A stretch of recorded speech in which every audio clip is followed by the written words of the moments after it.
Ngayon po ay sisimulan natin ang ating pagdiriwang ng mga mahal na araw. Ngayon po ay linggo ng palaspas sa pagpapakasakit ng ating Panginoon.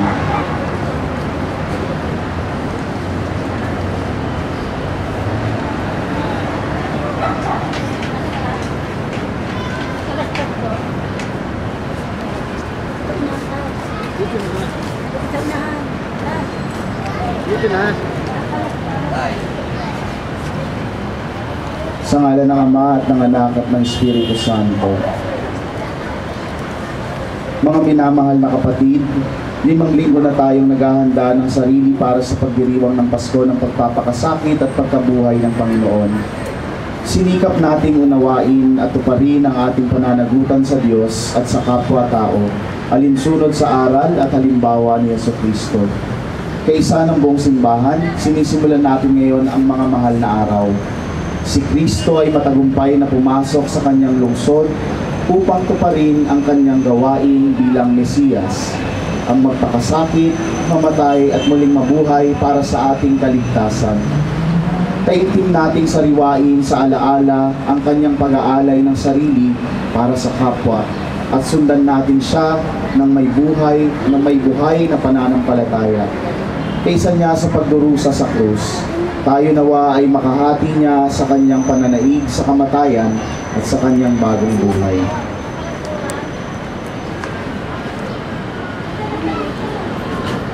Manalangin tayo.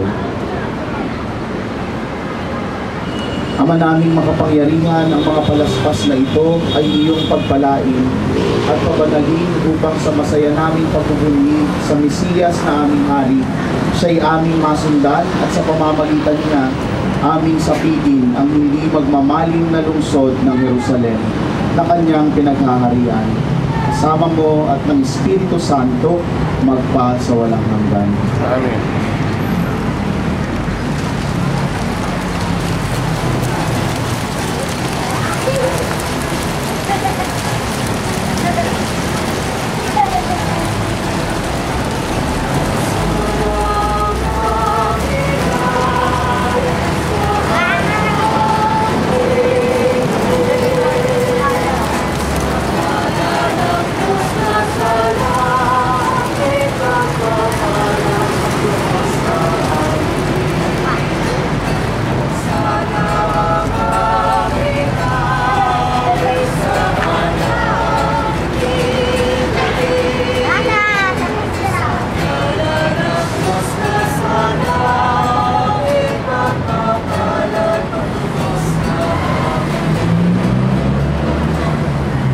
Sumainyo ang Panginoon. Ang mabuting balita ng Panginoon ayon kay San Mateo. Papuri sa iyo, O Panginoon. Malapit na sila sa Jerusalem. Pagdating nila sa Bethphage, sa bundok ng mga Olibo, pinauna ni Jesus ang 2 alagad. Sinabi niya sa kanila, "Pumunta kayo sa susunod na nayon. Makikita ninyo roon ang isang inahing asno na nakatali, kasama ang kanyang bisiro. Talaga ninyo at dalhin dito. Kapag may sumita sa inyo, sabihin ninyong kailangan ng Panginoon at hindi nakikibo iyon." Nangyari ito upang matupad ang sinabi ng propeta, "Sabihin ninyo sa lungsod ng Sion, masdan mo, dumarating ang iyong hari. Siya'y mapagkumbaba, nakasakay sa isang asno, sa isang bisiro ng isang asno." Lumakad nga ang mga alagad at ginawa ang iniutos ni Jesus. Dinala nila ang inahing asno at ang bisiro. Isinapi nila sa likod ng mga ito ang kanilang balabal at sumakay si Jesus. Maraming naglatag ng kanilang balabal sa daan. Ang iba na may pumutol ng mga sanga ng kahoy at inilatag din sa daan. Nagsisigawan ng mga taong nauuna at sumusunod sa kanya. Mabuhay ang anak ni David. Pagpalain ang dumarating sa ngalan ng Panginoon. Purihin ang Diyos. Pagpasok ni Jesus sa Jerusalem, nagulo ang buong lungsod. Sino kaya ito? Tanong nila. Si Jesus, ang propetang taga Nazaret, Galilea. Sumagot ang karamihan. Mga kapatid, ang mabuting balita ng Panginoon. papuri ka namin, Panginoon Jesucristo. Mga minamahal na kapatid, tularan natin ang mga tao na nagbunyi kay Jesus.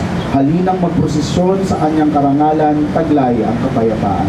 Ngayon po tutungo tayo sa loob ng simbahan para sa prosesyon.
Manalangin tayo.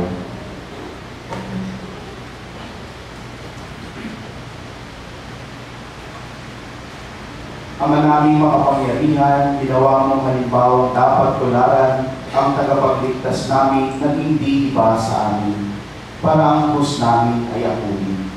Pagindabatin mo sa mga pagdiriwang ay aming kampi, ang kanyang ulirang pagkamatiisin at ang pakikisalo sa pagkabuhay niya kaninin.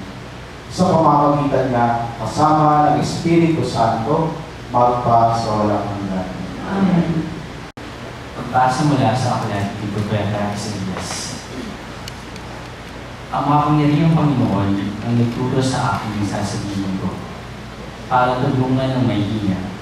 Tuwing umagi ay nang binubuksan ang aking kandinig. Nananabik akong malaman kung ano ang tuturo niya sa akin. Binigyan niya ako ng pangunawa. Hindi ako naging magsisipit tumalikod sa Kanya.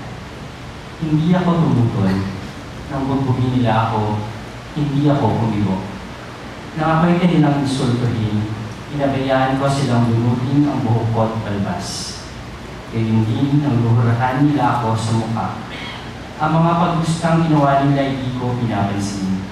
Pagkat ang makapangyarihang Panginoon ang tumutulong sa akin, handa akong magtiis. Nasampaling parang bato, pagkat aking batin ng sarili ko'y di mapapahiya. Ang salita ng Diyos. Salamat sa Diyos.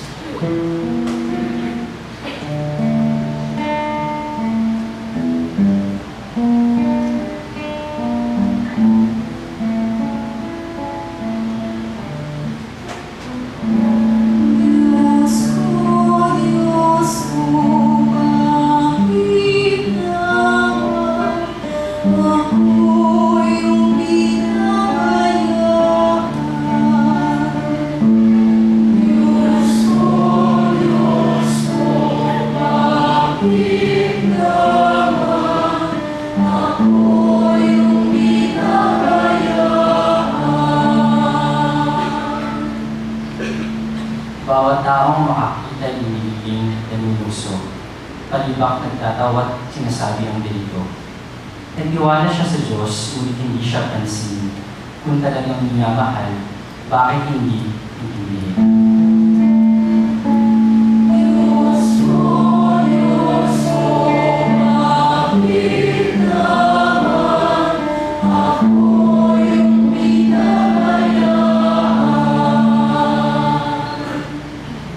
May pangkat na mga buhong na sa aking pumaligid, para akong nasa gitna ng iyong asong mababangis. Mga kamay ko at paa ay putas sa pakong mabilis. Ang buto ng katawan ko ay mabibilang sa masin. Diyos mo, bakit naman ako yung pinabayaan? Inagahati-hati nilang dinig ko sa katawan, ang hinubad na tumigay inaan sa sapalaran. Huwag mo akong ulilahin, huwag talikdan, Panginoon, o aking tagapagligtas, bilisan mo ang pagtulong. Diyos mo, bakit naman ako yung pinabayaan? Ang lahat ng ginawa mo ay iakayag ko sa lahat. Sa gitna ng kapulungay, pupurihin kitang ganap. Purihin ng Panginoon ang lahat ng kanyang lingkod.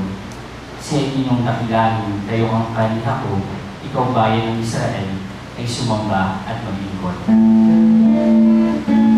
Diyos mo, bakit naman ako yung pinabayaan? Diyos mo, bakit naman ako yung pinabayaan?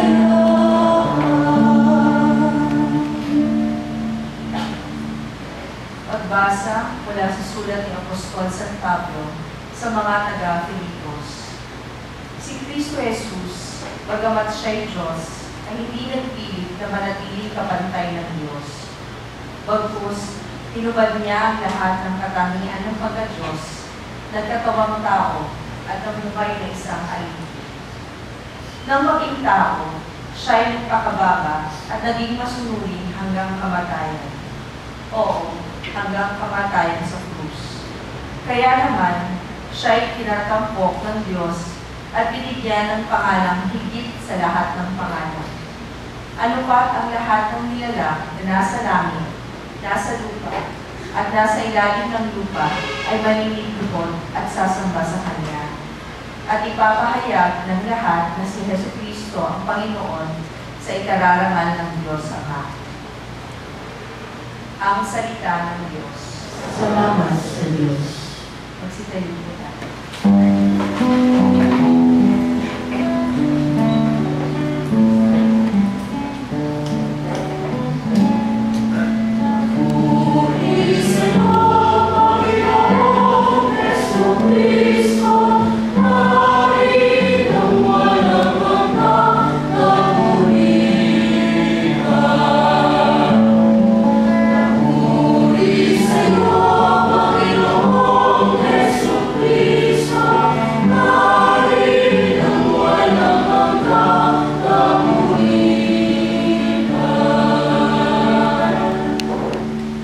Masunurin Kristo Jesus na lahari ng buhay sa krus, kaya pinakila ng Diyos, binigyan ng ngalang tampok sa langit at sansimuko.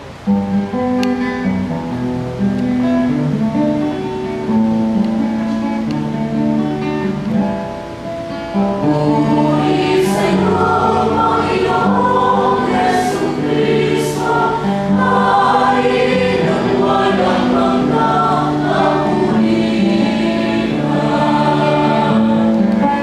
Puri sa iyo, Panginoong Jesucristo, hari ng walang hanggang kapulitan.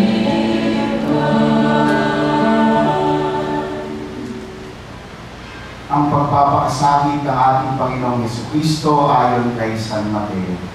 Noong panahong iyon, Iniharap ni Jesus kay Gobernador Poncio Pilato. Ikaw ba ang hari ng mga Hudyo? Tanong sa kanya ni Pilato. Sumagot si Jesus. Kayo na ang nagsasabi. Ngunit nang palatanan siya ng tulong saserdote at ng matatanda ng bayan, hindi na siya sumagot. Kaya't sinabi sa kanya ni Pilato, Hindi mo ba naririnig ang mga pinalalaman nila sa iyo? ngunit hindi sumagot si Jesus. Naputok man, kaya't nagtaka ang gobernador. Tuwing pista ng Paskwa, kinaugalian ng gobernador ang magpalaya ng isang bilanggo, sino man mahiling ng taong bayan. Noon, may isang kilalang bilanggo na nagngangalang Barabas. Kaya't nang magkatipon ang mga tao, tinanong sila ni Pilato, Sino ang ibig ninyong tandaan? Si Barabas o si Jesus na tinatawag na Kristo? alam ni Pilato na inggit ang nagudyok sa kanila sa dahilan sa kanya si Jesus. Hindi lamang yan, samantalang siya'y nakaluklong sa hukuman, nagpasabi sa kanya ang kanyang asawa. Huwag kang makialam sa taong iyan na walang kasalanan, sapagkat kagabi, pinahirapan ako ng aking panaginip tungkol sa kanya. Ang mga tao naman sinusulsulan ng mga purong saserdote at ng matatanda ng bayan na hiniling kay Pilato na si Barabas ang palayain at si Jesus ay ipapatay. Muli silang tinanong ng gobernador. Sino sa dalawa ang ibig ninyong tandaan? Si Barabas po! Sagot nila. Sinabi sa kanila ni Pilato, Kung gayon, ano ang gagawin ko kay Jesus na tinatawag na Kristo? sumagot ang lahat. Ipako sa krus! Bakit? Anong masama ang ginawa niya? Tanong ni Pilato. Ngunit lalo pa nilang isinigaw. Ipako sa krus! Nang makita ni Pilato na wala silang magawa at malamang pang magkagulo ang mga tao, nagpakuha siya ng tubig at nagpugas ng kamay sa harapan ng mga tao. Wala akong pananagutan sa kamatayan ng tao ito. Bahala kayo. Sabi ni Pilato. Sumagot ang mga tao. Pinananagutan namin at ng aming mga anak ang kanyang pagkamatay. At pinalaya niya si Barabas. Ngunit ipinahagupit si Jesus at ibinigay sa kanila upang ipako sa krus. Si Jesus ay dinala ng mga kawal ng gobernador sa Pretorio at pagtipon doon ang buong batalyon sa paligid niya. Kinubaran nila siya at sinuotan ng isang balabal na pulang-pula. Naglinaw sila ng halamang matinik at itinutong sa kanya, saka pinapaghawak ng isang tambo sa kanyang kanang kamay. At palibak siyang niluhod-luhuran at pinati. Mabuhay ang hari ng mga Hudyo. Siya'y pinaglulurhan, kinuha nila ang tambo at siya'y pinaghahampas sa ulo. At matapos kutsain, kanilang inalisan siya ng balabal, sinuotan ng sariling damit, at inilabas upang ipako sa krus. Paglabas nila sa lungsod, kanilang nakita ang isang lalaking nagngangalang Simon, isang taga-Sirene. Pilit nilang ipinapasan sa kanya ang krus ni Jesus. Pagdating sa lugar na tinatawag ng Golgotha, nangangahulugang puok ng bungo, binigyan nila si Jesus ng alak na hinaluan ng apdo. Ngunit nang matikman niya, ay hindi ininom. Nang maipako na siya sa krus, pinaghati-hatian nila ang kanyang mga damit, matapos magsakalanan. At naupo sila upang siya'y bantayan. Nakasulat sa kanyang ulunan ang sakdal laban sa kanya. Ito'y si Jesus, ang hari ng mga Hudyo. Dalawang tulisan ang kasabay niyang ipinako sa krus, isa sa kanan at isa sa kaliwa. Nilibak si Jesus ng mga nagdaraan at tatangu-tangu pang sinabi, Di ba't ikaw ang diniba ng templo at muli magtatayo ito sa loob ng 3 araw? Iligtas mo ngayon ang iyong sarili. Kung ikaw ang anak ng Diyos, bumaba ka sa krus. Kinutya rin siya ng mga taong magpunong saserdote, ng mga eskriba at ng matatanda ng bayan. Sabi nila, Iniligtas ang iba, ngunit ang sarili di maliligtas. Di ba siya ang hari ng Israel? Bumaba lang siya ngayon sa krus. Maniniwala kami sa Kanya. Nananalig siya sa Diyos at sinasabi, niyang siya ang anak ng Diyos. Niligtas siya ng Diyos kung talagang iniibig siya.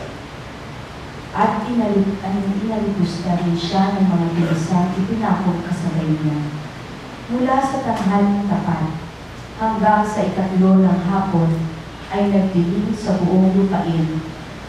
Nang mag-3 ng hapon, sumigaw si Jesus. Eli, Eli, lama sabachthani. Ibig sabihin, Diyos ko, bakit mo ako pinabayaan? Narinig ito ng ilan sa mga nakatayo roon at sinabi nila, Tinatawag niya si Elias. agad tumakbo ang isa sa kanila at kumuha ng espongha, tinigma ng maasim na alak, inilagay sa dulo ng isang tambok at ipinasipsip kay Jesus. Ngunit sinabi naman ng iba, Hintay muna. Tignan natin kung darating si Elias upang iligtas siya. muling sumigaw si Jesus at nalabutan ng kilingan. Magsiluhod po tayo.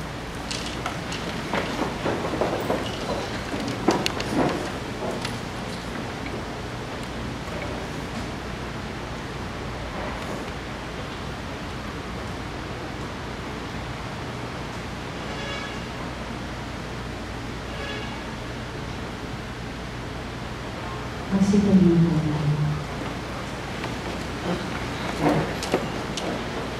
Biglang nakulit sa gitna ang tabing ng templo mula sa itaas hanggang sa ibaba. Nayanig ang lupa, nagbitak ang mga bato, nabuksan ang mga libingan at nabuhay ang maraming banal na namatay na. Lumabas sila ng libingan at nang muling mabuhay si Jesus, sila'y pumasok sa banal na lungsod at nakita roon ng marami. Nasindak ang kapitan at ang mga kawal na nagbabantay kay Jesus nang maramdaman nila ang lindol at masaksihan ang lahat ng nangyari. Tunay na anak. Ito yung anak ng Diyos. Sabi nila, Mga kapatid, ang mabuting balita ng Panginoon. "Purihin ka namin ang Panginoong Jesucristo." Magandang umaga po sa ating lahat. So ngayon po, alam natin na it is Palm Sunday, ang linggo ng Palaspas. At alam din natin na ito ay ang simula ng Holy Week. Mga mahal na araw, tawagin natin sa Tagalog. Pero bakit nga ba kailangan magsimula sa Palaspas yung ating pagdiriwang ng mga mahal na araw? It seems like a paradox, no? Ito yung kudya, or the signal na ang simula, ito na yung simula ng pagtatapos.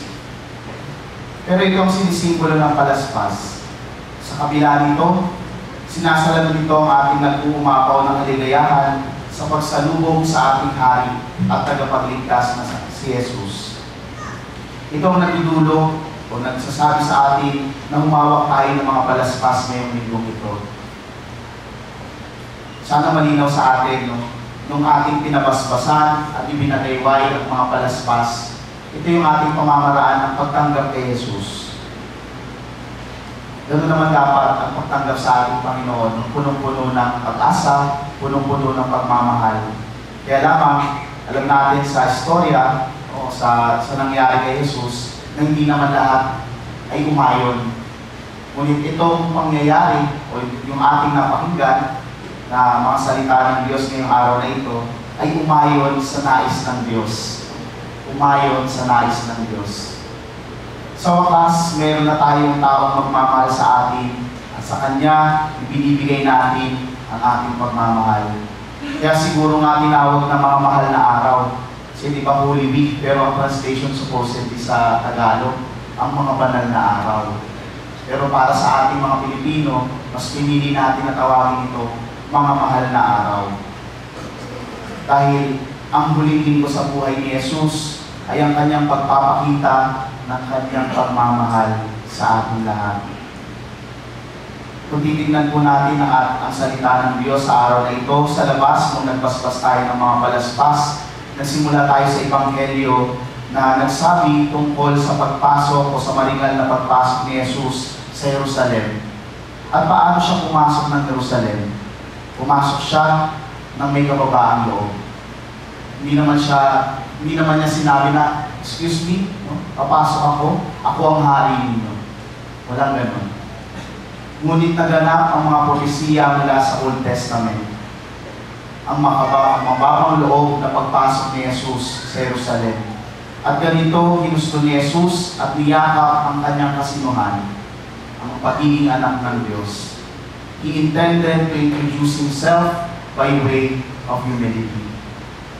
And His entrance, kanyang pagpasok, is not a king's entrance, but that of a humble servant. Imbis na sumakay siya sa isang malaking kabayo na usong-uso noon, pinili niya na sumakay sa isang asno, isang bisiro, yung maliit na kabayo, isang mas mababang uri kaysa sa kabayo. At ito'y kanyang hiniram lamang, mind you. Diba, inutusan niya yung kanyang maalagad, o doon may makikita kayong bisiro. Pakikalagan ninyo at dalhin niyo ito sa akin. Pag may nagtanong sa inyo, sabihin niyo, kailangan ng ating puro. Kaya naman, napakagandang tingnan kung paano sinisimulan natin ang ating mga mahal na araw. Binibigyan tayo ng halimbawa ni Jesus kung paano nga bang disposisyon ang dapat meron tayo sa pagpasok ng mga mahal na araw. Isa lamang, may kababaang loob. May kababaang loob na tanggapin ang ating kahinaan bilang mga tao. May kababaang loob na tanggapin si Jesus sa ating buhay upang tayo kanyang mapanibago. Jesus entered in and with humility. And today, we call our celebration the Passion Sunday. Passion because it came from the Latin word patio, which means suffering and undergoing something.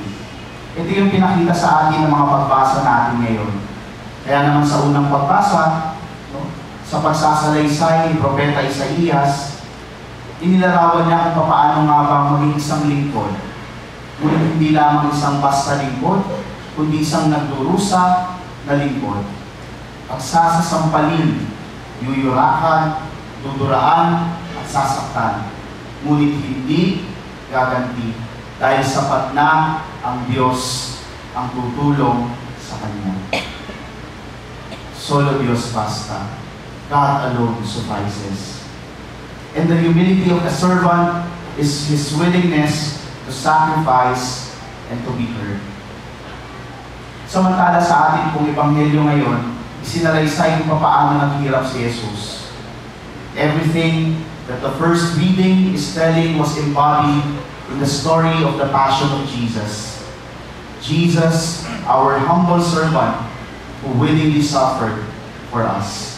Kaya naman mainam po na pagnilayan natin at paunin sa pagpasok ng mga mahal na araw ang pagpapakumbabang itinuro sa atin ni Jesus sa pamamagitan ng pagbibigay ng kanyang sarili na siyang naging dahilan parang tayong lahat ay maligtas. Dito po natin din sisimulan ang mga mahal na araw.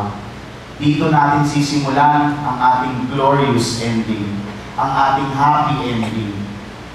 Meron tayong tatlong bagay po na dapat gawin bilang pagtugon sa ating sa pagmamahal at sa kababaang loob na ibinigay sa atin ni Jesus. Tatlong bagay.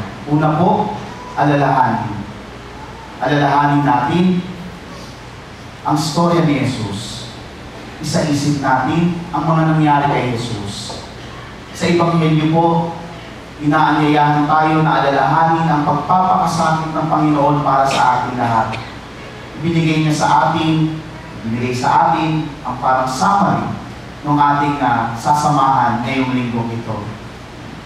Sinigawan na ipako sa krus. At kasama rin tayong ipapako sa krus. Kasama rin tayo ni Jesus na mamamatay. Kasama rin tayo ni Jesus na muling mabubuhay.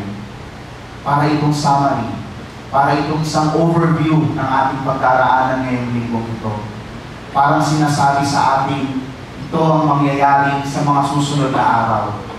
Merong Last Supper, may agony in the garden, may betrayal of Judas and Peter, may paglilihis kay Jesus, may pagpapakasakit, at may kamatayan. Alalahanin po natin na ito ay ginawa ni Jesus dahil sa dakilang pagmamahal niya sa ating lahat. At bilang mga tao, ito yung kaya natin gawin. At ito yung mayroon tayo, ang ating mga alaala. Alalahanin natin na kaisa tayo ni Jesus sa kanyang pagpapakasakit. Ikalawa, damhin natin. We feel it. Isa puso natin. Pagkaalala po natin, kailangan mula sa isip, mula sa ulo, bumaba ito sa ating mga puso. Paano natin gagawin ito? Makisali po tayo sa mga gawain ng mga mahal na araw. Hindi pwede na nasa bahay lang tayo at inaalala natin ang linggo. Kailangan lumabas po tayo. Makiisa, makisali tayo sa mga gaganaping Stations of the Cross, sinakulo, pabasa, o mga bisita iglesia, yung Last Supper Mass, no? Yung prosesyon kapag Good Friday, lalong higit yung ating inaabang muling pagkabuhay sa Easter Vigil sa Sabado ng Galing. Mga kapatid, hindi po outing ang mga mahal na araw. Hindi lamang ito simpleng bakasyon na tayo ay aalis upang magpahinga. Samahan po natin si Jesus. Ito po ay paraan na samahan natin si Jesus sa kanyang pagpapakasakit, kung kaya gumagawa tayo ng mga sakripisyo sa linggong ito para madama natin, matugunan natin ang pag-ibig ni Jesus na una niyang binigay sa atin. Huli, pagkatapos nating alalahanin, pagkatapos nating damhin, meron tayong dapat baguhin. Meron tayong dapat isagawa. Mula sa ulo, sa puso, papalabas sa ating mga kamay. Kung tunay na nais sa puso natin ang mga mahal na araw at ang diwa nito, papaguhin ng pag-ibig ng Diyos ang ating buhay. Mayroong pagbabago itong maidudulot. If we die with Jesus, something in us will also die. And this is our sinfulness and our sins. And so, my dear brothers and sisters, as we continue with this Eucharistic celebration, we ask for this disposition with this grace of humility that is life of Christ. Kababaang loob na tanggapin ang nais ng Diyos, that we may truly be one with the Lord in His passion, at maisa isip, maisa puso, at maisa gawa nawa natin ang diwa ng mga mahal na araw. Amen.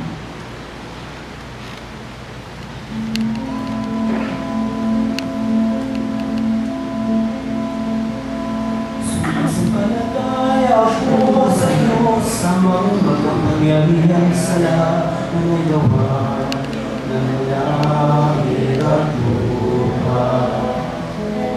Sumasampalataya ako kay Jesucristo, isang anak ng Diyos, Panginoon aking lahat.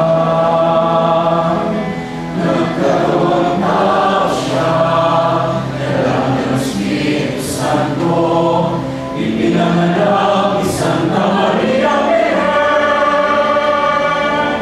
Pinagpag sa akin ni Poncio Pilato, ipinako sa krus na matay, ipinanganak sa kinaroroonan ng mga yumao.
ating mga kahirapan at pangangailangan. Idulog natin ang ating mga kahilingan habang ating sinasambit. Mga baging Ama, dinggin mo kami. Mga baging Ama, dinggin mo kami.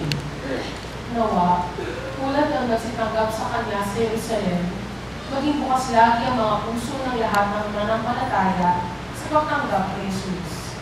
Manalangin tayo. Mga baging Ama, dinggin mo kami.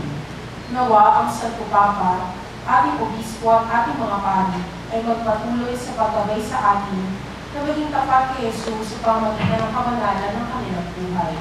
Manalangin tayo. Mga baging Ama, dinggin mo kami. Nawa ang paghatol ng lahat ng hukom sa ating bayan ay maging walang kiling at katiwalian. Manalangin tayo. Mga baging Ama, dinggin mo kami. Nawa ang mga biktimang pinagkaitan ng katarungan ay magpatuloy sa paghahanap ng katarungan ng may tibay ng loob at magtamo ng nauukod sa kanila. Manalangin tayo. Mga baging Ama, dinggin mo kami. Nawa, maunawaan natin ang mga hirap at sakit ni Jesus ay dahil sa sarili natin mga pagkakasala at kawalan ng pagsisisi. Manalangin tayo. Mga baging Ama, dinggin mo kami. Nahimik natin panalangin ng ating mga pansali ay Panginoon.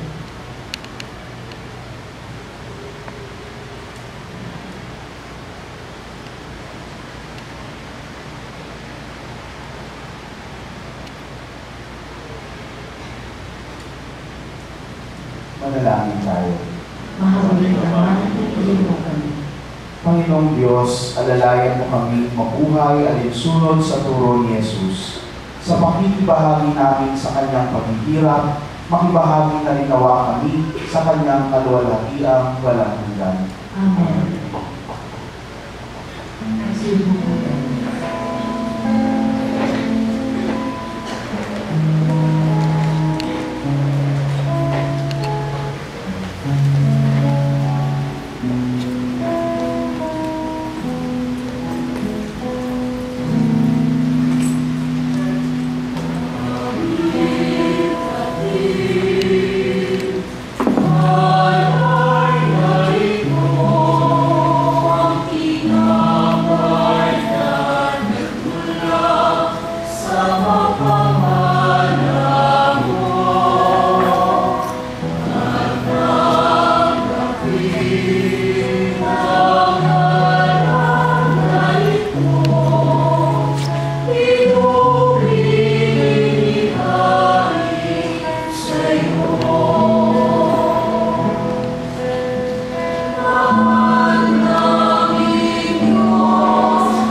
Manalangin kayo mga kapatid, upang ang paghahain natin ay kalugdan ng Diyos sa mga makapangyarihan.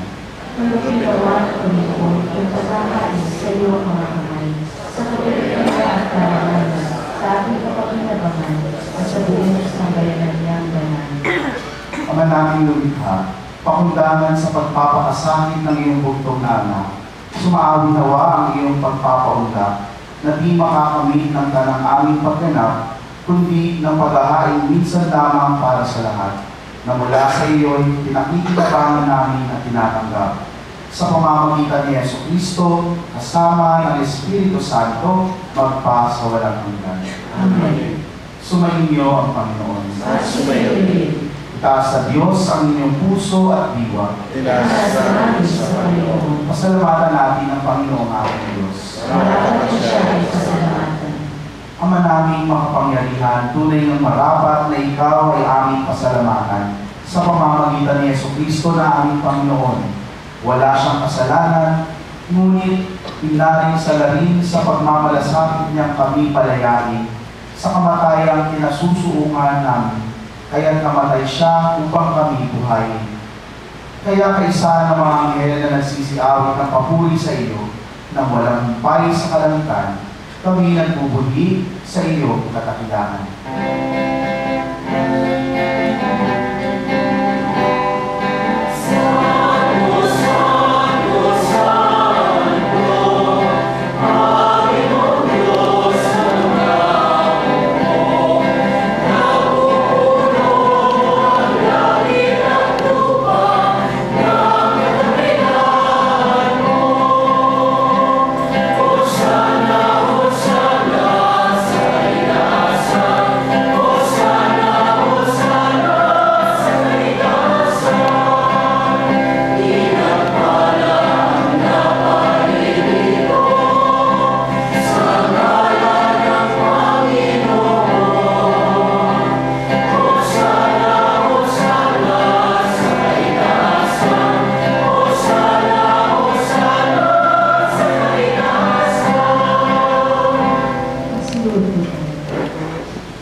Ama naming banal, ikaw ang bukal ng kanang kabanalan. Kaya sa pamamagitan ng iyong Espiritu, gawin mong banal ang mga kaloob na ito, upang para sa amin maging katawan at dugo ng aming Panginoong Jesucristo. Bago niya pinag-iis ang pusang loob na maging handog, hinawakan niya ang tinapay, pinasalamatan kanya, pinaghati-hati niya iyon, inabot sa kanyang mga alagad at sinabi, tanggapin ninyong lahat ito at kanin. Ito ang aking katawan na ihahandog para sa inyo.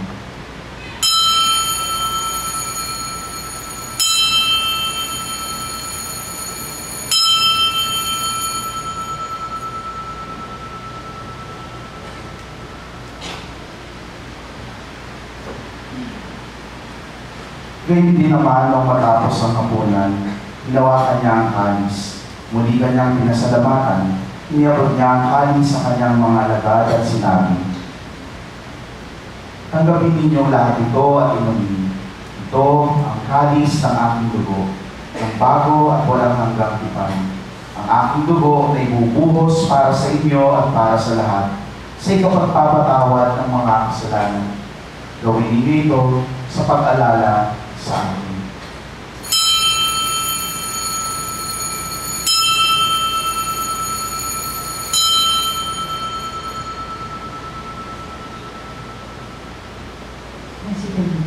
Ang misteryo ng pananampalataya.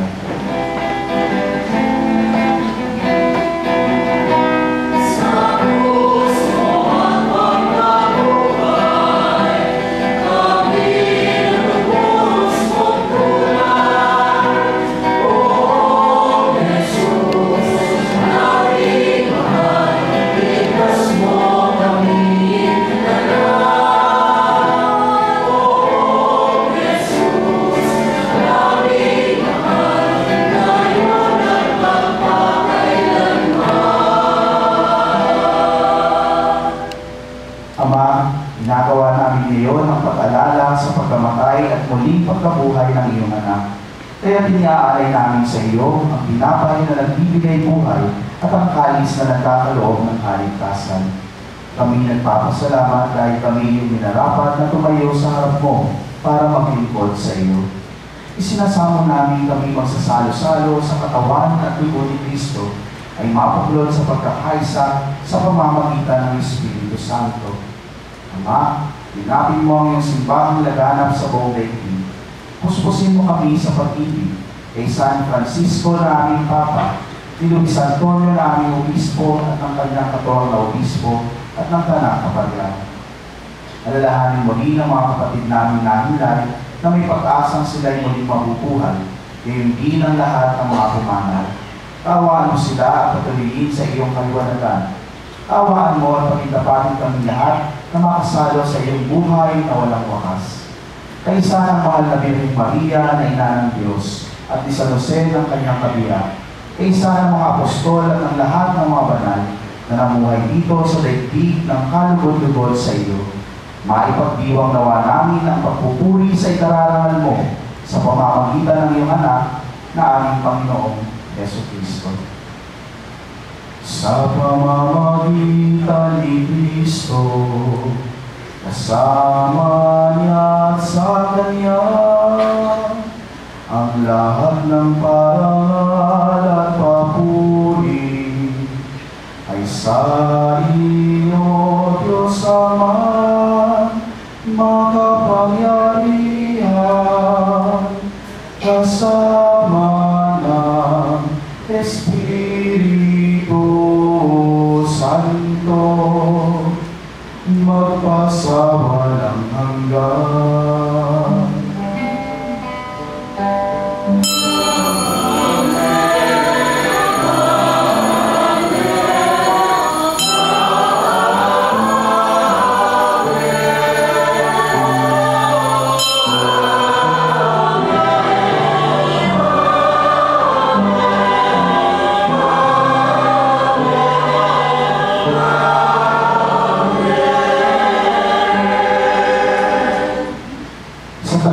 Ng mga nakagagaling na utos sa turo ni Jesus na Panginoon natin at Diyos, ipahayag natin ng lakas loob.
pamiadya sa lahat ng masama, pagkalooban ng kapayapaan araw-araw, iligtas sa kasalanan at ilayo sa lahat ng kapahamakan. Samantalang aming pinananaligan ang dakilang araw ng pagpapahayag ng tagapagligtas namin si Jesucristo. Sapagkat sa iyo ang kaharian at ang kapangyarihan at ang kapurihan ng kapayapaan. Amen. Panginoong Jesucristo, sinabi mo sa iyong mga apostol, kapayapaan ang iniiwan ko sa inyo, ang aking kapayapaan ang ibinibigay ko sa inyo. Tunghayan mo ang aming pananampalataya at huwag ang aming mga pagkakasala. Pagkalooban mo kami ng kapayapaan at pagkakaisa ayon sa iyong kalooban, kasama ng Espiritu Santo, magpa sa walang hanggan. Amen. Ang kapayapaan ng Panginoon ay laging sumainyo.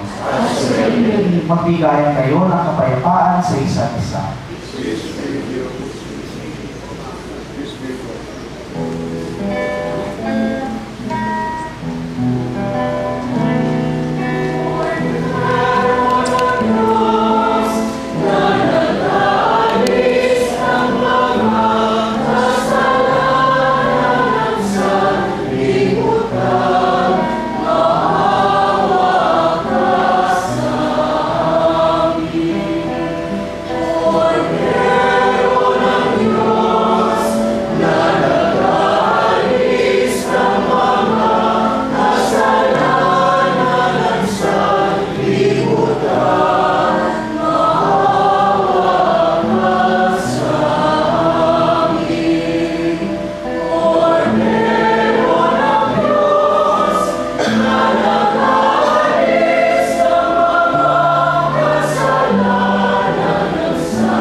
Ito ang kordero ng Diyos. Ito ang nag-aalis ng kasalanan ng sanlibutan. Mapalad ang mga inaanyayahan sa kanyang piging. Panginoon, una mo kapag-dapat naman sa tuloy sa iyo. Ngunit sa isang salita mo lamang ay gagawin na ako.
Manalangin tayo.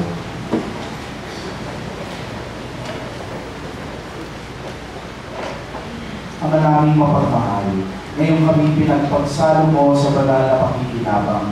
Kami iyong pinalinggong may pag-asa sa aming sinasampalatayan, pakundangan sa pagkamatay ng iyong anak.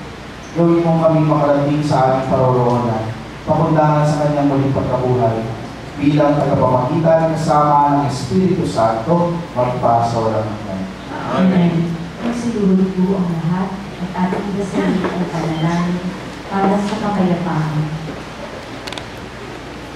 Panginoon, sa panahon ng pangangailangan, ay humingi kami ng tulong, bunga ng aming pagkamulat sa nagbabantang pagkawasak ng kapaligiran pinagkaloob niyo sa amin. Bunga ng malawakang paglalaban ng ideolohiya sa iba't ibang panig ng mundo. Pagkalooban ninyo kami ng sapat na lakas upang maipalaganap ang kabutihan, katarungan, pagmamahalan at kapayapaan. Sa gitna ng labanan, ituro ninyo sa amin ang pagtutulungan, sa kasaganaan ang pagbibigayan, sa kalantaan, magkaroon po sana ng maayos na pamumuhay. Kung mangingibabaw ang pagkakakasarili, ituro ninyo sa amin ang kababaang loob. Sa kawalan ng katarungan, matutunan sana namin ang pagsisisi at pagbabalik loob sa Diyos. Kung may di pagkakaunawaan, magkaroon po sana ng pagkakasundo at pagkakaisa. Sa kawalan ng pag-asa, maihatid po sana namin ang mabuting balita. Turuan mo kami kumalina sa halip na kalinain, maglingkod sa halip na paglingkuran. Huwag po sana kami maghangad ng karangyaan at punuin ninyo kami ng inyong pag-ibig at kaluwalhatian. Pahintulutan ninyo kami maging katulad ninyo, sapagkat sa ganitong paraan lamang namin matatagpuan ang tunay na kahulugan ng buhay na makapagbibigay sa amin ng bagong pag-asa. Amen. O Maria, Reyna ng Kapayapaan. Bago po ang pagpapaspas, magsiupo po muna lahat. Una po, pagdasal po sana natin ang ating bayan, lalo hindi po mga nakarang araw, tayo po ay nakaranas ng ilang lindol. Nawa ay hindi naman po ito yung mag-lead sa sinasabi ng Big 1. But all the more, we are all called to be prepared. Yan na po ating mga sarili, makialam at alamin ang mga dapat gawin sa mga pagkakataon ito. Dalawa po, para po sa ating mga Holy Week activities, simula po bukas, Holy Monday. So, Holy Monday, Holy Tuesday, and Holy Wednesday, magkakaroon po tayo ng Lenten Recollection. So, ito po ay pagkatapos ng 7 p.m. Mass. So, hindi na lamang po kayo kung aling araw, Monday, Tuesday, or Wednesday. So, sana po ay maging pagkakataon ito upang tayo makapagbalintanaw sa ating mga karanasan at sa mga karanasan ito ay mabuo natin ang ating pagpapalugnayan sa Diyos at mag-aalay natin itong mga ito para sa Kanya at masamahan natin siya sa Kanyang Paschal Mystery. Secondly, pagkatapos po ng Wednesday, Thursday magkakaroon po tayo ng Mass of the Lord's Supper. Yung alas 4:30 ng hapon at ito po, pagkatapos ito ay magkakaroon tayo ng reposition of the Blessed Sacrament. So, magkakaroon po ng vigil from 6 p.m. until 12 midnight. Magkakaroon po dito sa bandang kanan ng ating simbahan. So, doon po ginagawa yung mga bisita iglesia. So, sana po dito ay makadalaw din kayo at makapagdasal. At ganoon din naman po, habang ginagawa ang vigil na ito, ay patuloy po yung pagkumpisa ng bayan from 6 to 12 midnight. Okay? 6 p.m. to 12 midnight. That is Holy Thursday. And in the Good Friday, ang lahat po ay inaanyayahan ng kanyang kapulian na si Luis Cardinal Antonio Tagle, Luis Antonio Cardinal Tagle, sa isang penitential walk for life. Okay? It will start at 4:30 in the morning sa Raha Sulaiman Park, sa harap po ng Ermita Church. So tayo po ay lalakad patungo sa Manila Cathedral, na dala-dala ang ating mga petisyon, ang ating mga panalangin, habang nakikinig sa mga refleksyon ng Stasyon ng Cruz sa Radyo Veritas. Okay, so inaanyayahan po namin kayo mag-isa. Kung nais po ninyo pumunta, pwede na kayo dumiretso doon sa Sulaiman Park. Kung hindi man yung mga nais pong sumabay, pwede na mga sasakyan. Yung nais lang po may kasabay papunta doon. Dito po tayo magkita-kita sa EDSA Shrine ng mga bandang 3:30 in the morning. No, that is Good Friday. And in the afternoon, no, tapos yung magpahinga ng kaunti, no, at 3 p.m. we will have the Veneration of the Cross. No? Veneration of the Cross. Doon tayo paparangal ng krus ni Jesus at makikinig sa Passion Narrative ni Cristo. And after that, mga bandang alas 5 ay gaganapin naman po ang ating prosesyon. Okay? At pagkatapos niyan, sa umaga po ng Sabado, no? Sabado de Gloria, ay magkakaroon ng the only liturgy that we can celebrate the morning of Saturday is the Liturgy of the Hours. So magkakaroon po ng pananalangin dito sa EDSA Shrine ng alas 7 ng umaga. So yun po ay iniimbitahan namin kayo. At syempre, yung ating pong pinakahihintay na Easter Vigil, which will start at 8 p.m. No? Paalala lamang po, isasara natin ang simbahan ng alas 4 ng hapon, no? Para po ang lahat ay maghihintay sa labas. Dahil doon po natin gagawin yung unang yugto ng ating pagdiriwang ng Easter Vigil. So sana po makasama namin kayo at the same time ay maging maayos yung ating daloy, lalong higit yung pagpasok dito sa simbahan para sa ikalawang yugto ng pagdiriwang. So, yun po ang ating mga schedule. Kung kayo man ay, kung hindi nyo matandaan, ang schedule po natin ay naka-flash dito po sa screen sa may Ortigas side, no? Para po doon sa mga nais kumuha ng schedule. So, muli po, maraming salamat kasi kayo po ang mga. Sumayin niyo ang Panginoon. At pagpalain kayo ng mga pangyariang Diyos. Ama, Anak, at Espiritu Santo. Amen. Umayo kayo, tapos ng misa sa kapayapaan ni Cristo. Salamat sa Diyos.